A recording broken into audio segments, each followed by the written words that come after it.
Je me rappelle qui nous en direct de l'église de Saint-Cœur-de-Marie à Petite-Rivière pour nous assister à l'anniversaire 180e à l'abolition de l'esclavage. Nous écoutons maintenant l'homélie.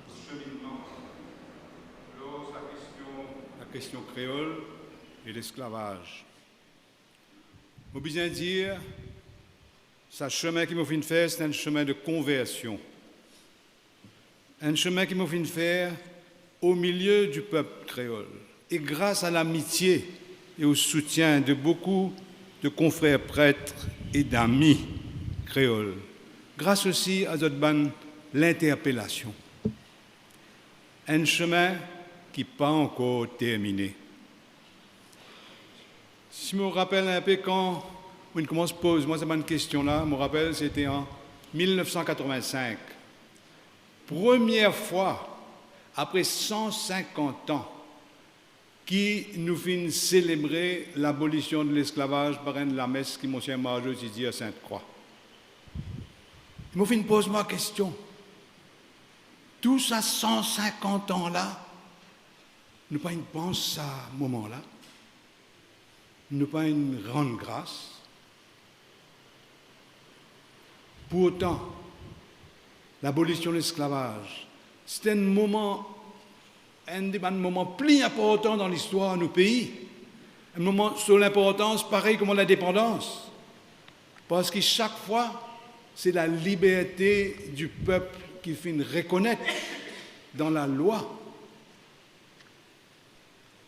Alors, après ça, je me rappelle, en 86-87 par là, Père Roger Cerveau tient un bon camarade. Il était malade. Il a reposé quand il s'est poudre d'or. Et moi, j'ai le rendre une visite. Et nous causer, nous partager beaucoup. Il est en moi aller, il accompagne moi dans l'auto, il dit à moi, et tu connais, moi, tu peux travailler avec Monsieur Margeau, pas mal. Et il dit à moi, dis à Monsieur Margeau, écrire une lettre, leur question créole. Mon réaction tout de suite, c'est mais Roger, tu es un fou. Si bien écrire le créole, ou bien écrire le chinois, le indien, le musulman, le blanc, tout, il ne va jamais pas vous finir. Enfin, moi, nous restons camarades, mais enfin, il pose moi cette question, je vais répondre. Et voilà que,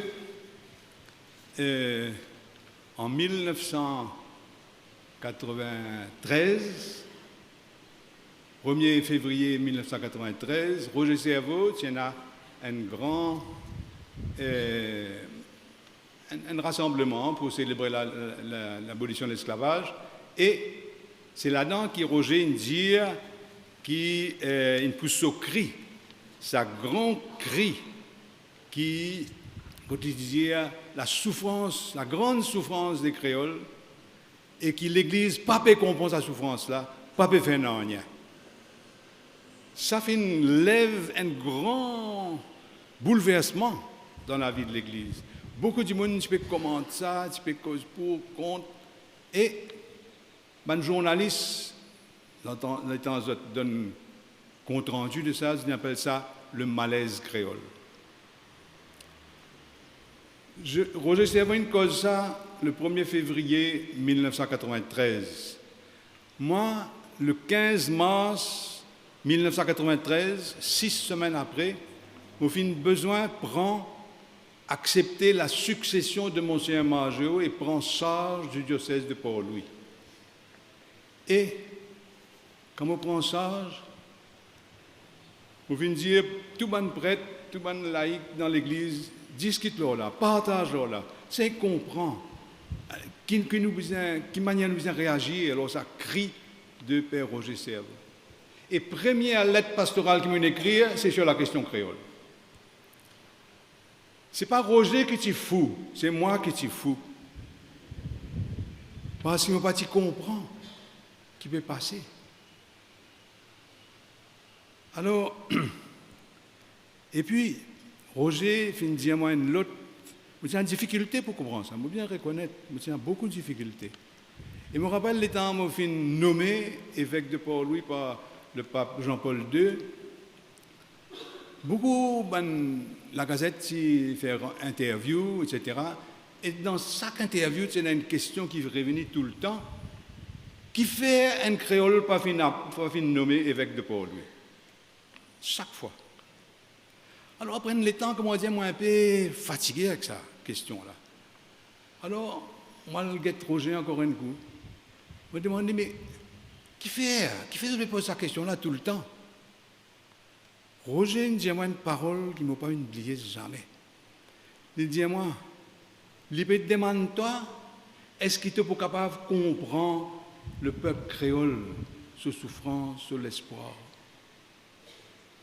Ça reste là. Et je crois, Roger, si bien décodé ce qui s'appelle dans la Gazette, là, tu peux dire, question que tu peux poser. Alors, pour comprendre une affaire qui m'a apprendre là, c'est pour comprendre la question créole, comprendre les créoles, bien comprendre la source de la souffrance, qui est l'esclavage. Bien, comment dire, prendre au sérieux. Ce n'est pas une affaire en l'air, ça. Prendre au sérieux l'humiliation d'un peuple qui finit arraché depuis notre pays d'origine, forcé rentre dans le bateau, aller dans un pays, même pas tu connais qui pays tu peux aller. Qui autres finissent, comment dire, ils réduisent à un statut dégradant. Tu appelles les autres un bien meuble. Un esclave, c'est un bien meuble. Une expression dans la loi qui veut dire un objet. Un objet qui est capable d'acheter, qui est capable de vendre. Une humiliation épouvantable. Et vous êtes privé de votre dignité humaine, privé de liberté. Et pire, sa manière de faire là, fin codifiée dans ce monstrueux code noir qui s'y fait en France pour l'île Maurice et la Réunion. Pas de la loi partout, ça, pour l'île Maurice et la Réunion. Et ça, s'y met dans la loi, imaginez un coup, sa qualité injustice là, sa qualité attitude dégradante, fin rentre dans la loi. Mais, comment je te connais, dans mon milieu, une famille blanche, ce sujet-là, c'est tabou.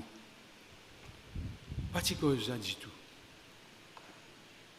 Et, je me rappelle toujours, étant un prêtre, je suis en charge d'un séminariste dans un foyer Monsieur Murphy Vacqua. Je suis dans un cours d'histoire, histoire de Maurice, pour un séminariste comme d'histoire. Et un monsieur qui est un historien, il est venu pour donner ce cours, je suis arrangement avec lui. Comment dire, avant qu'il rentre dans la salle, en bas de la varangue, il dit à moi, est-ce qu'il est capable de cause de l'esclavage? Ça, c'était en 1977. Je me dis, bien sûr, bien causé. Mais ce n'est pas divine naturel. Et mon film prend beaucoup de temps, moi, besoin de dire, pour reconnaître personnellement, comment dire, l'horreur de ce man pratique qui finit de dérouler dans nos pays. La douleur, la souffrance accumulée par une génération d'esclaves et d'autres descendants. Au fin, prendre le temps, parce que je suis besoin aussi en même temps. Pas reconnaître ça en général, mais reconnaître aussi que dans mon ban ancêtre, qui vivent dans Maurice à l'époque-là, eux aussi, ils étaient esclaves. Qu'il faut eux aussi, ils donnent sa qualité de souffrance-là, à mon frère, sœur, créole. Ça n'est pas si facile.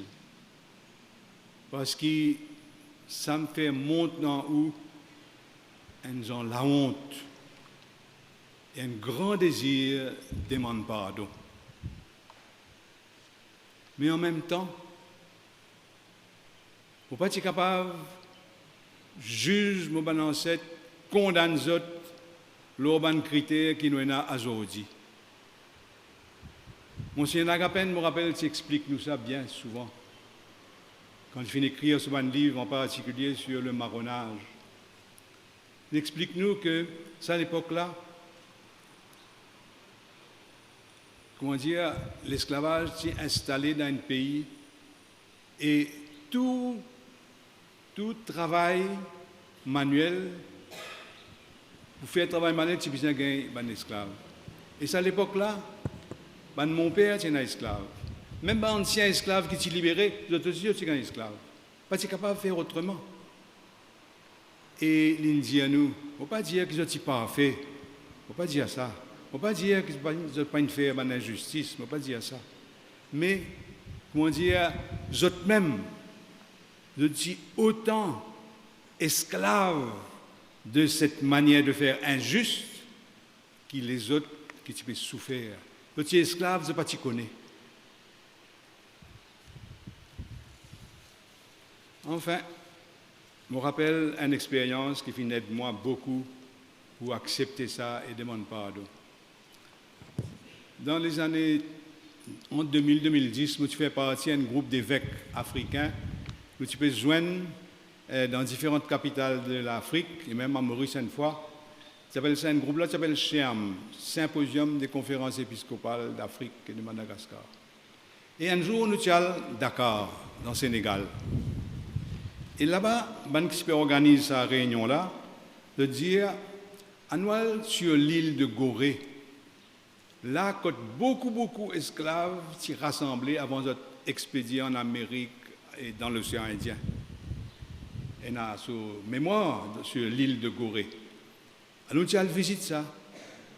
Et pas juste visiter, parce qu'il dit à nous, comme ça, à ce nous besoin faire une célébration pénitentielle. Ça veut dire demander pardon, mon Dieu, pour l'esclavage. Alors, vous êtes préparés, nous tous ensemble préparés. Et Tina me rappelle des intentions de prière, des intentions de demande pardon. Un, pour demander pardon pour un chef africain qui vient vendre notre frère en esclave. Un évêque africain prend ça. Puis un autre, c'est pour un qui vient acheter, un blanc qui vient acheter esclave. Je demande-moi, Dieu a l'intention là ou même. Mais je dis ça avec une telle amitié, une telle fraternité, qui m'a touché. Je dis, c'est la vérité. Je dis la vérité, mon ben ancêtre, tu fais ça. Je demande pardon. Mais autres aussi, et n'a pas de monde, quand vous êtes qui une faute, je demande pardon. Et là, j'ai senti un grand apaisement. Nous sommes frères. Nous sommes frères. Et nous tous, comment dire, luttons ensemble pour restaurer la dignité d'un peuple et des personnes. Et puis, fin gagne dans nos pays, sa grande question de la langue créole. Est-ce qu'il est capable de reconnaître lui comme une langue, vraiment, qui a toutes les caractéristiques d'une langue comme en français, anglais, etc. Et je veux bien dire au début, je ne suis pas persuadé de l'importance de reconnaître la langue créole comme une langue. Toujours, je me rappelle, c'est une jolie causée, une langue orale qui tendait, mais pour écrire, il est difficile, ne pas pour respecter ce génie. Mais là aussi, je dire la langue là, difficile pour expliquer certaines petites choses en créole, etc., etc.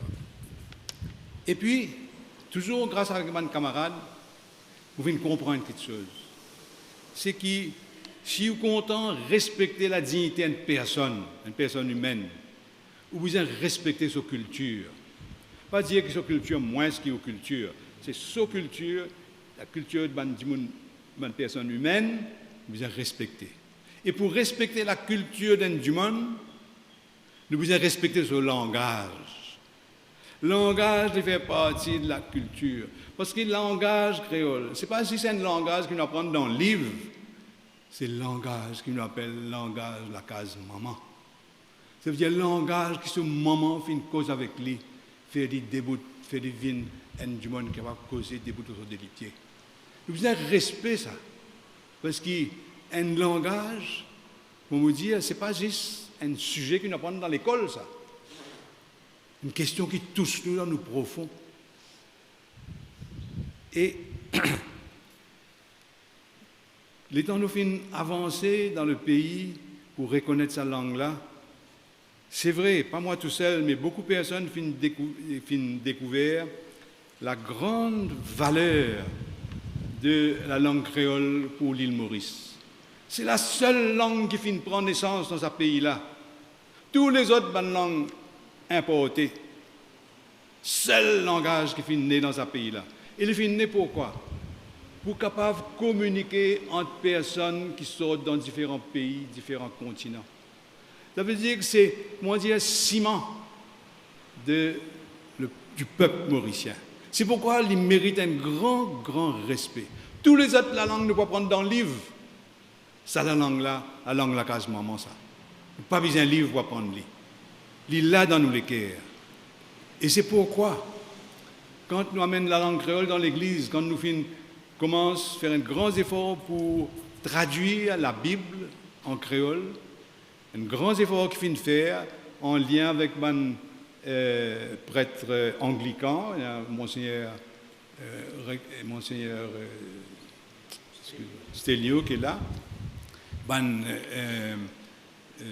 presbytériens et les autres qui sont dans l'église évangélique, ils mettent la tête ensemble et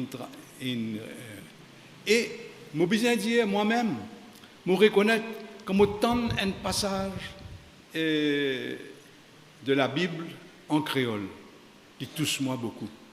Comment ça passage nous fait lire là, le bon Dieu qui corrige sur nos enfants. Quand nous lisons ça en français, il paraît un peu loin. Mais quand nous lisons ça en créole, nous ne pouvons pas oublier, il nous touche nous. Je me rappelle toujours, comme on le dit à la messe en prison, encore ça l'année-là, samedi saint, le matin.